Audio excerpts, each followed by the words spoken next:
So this is one of the strangest twin stories I've ever heard, and I'm also a twin. Two identical twins ran into oncoming traffic, one after the other, and hours later, one of them unalived a man who was just trying to help her. This wasn't random. This was shared psychosis. In 2008, identical twins, Sabrina and Ursula Eriksson, were stopped on a UK motorway. Witnesses watched them running into oncoming traffic. The officers who tried to stop them said that they had superpower strength and were uncontrollable. It took 6 people to take them down, and it was not easy. They went down swinging. So they were both brought to the hospital and separated. Ursula stayed in the hospital for her minor injuries, but Sabrina was let go because they said she appeared calm. And seriously, how could they just let them go after doing something like this? But once Sabrina was let go, she wandered the streets aimlessly, and a man named Glenn Hollenshed saw her and felt bad for her. He took pity on her, took her to his home, fed her, and they drank and smoked together.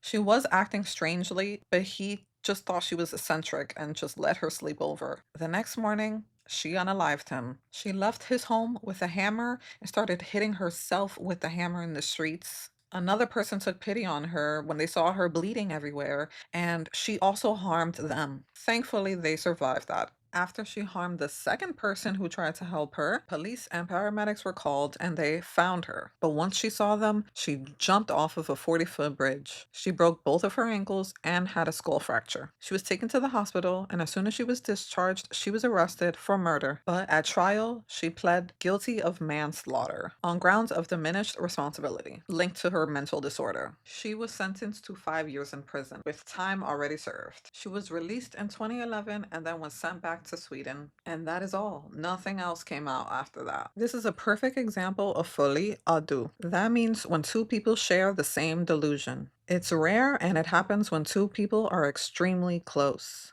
like twins. Also, when both parties are emotionally isolated and under intense stress or trauma. One person develops a false belief and the other person absorbs it. Twins, they trust each other completely, they mirror emotions, and just copy each other's thoughts and behaviors, as strange as that sounds. But seriously, as a twin, I could really see how this can happen. I wish we knew more about the trauma they went through that caused this, but that's all there is that's out there. Wasn't it one of the strangest things you've ever heard? Let me know if you heard of this case. Let me know if there's any other case similar that you want to share in the comments. This one blew me away.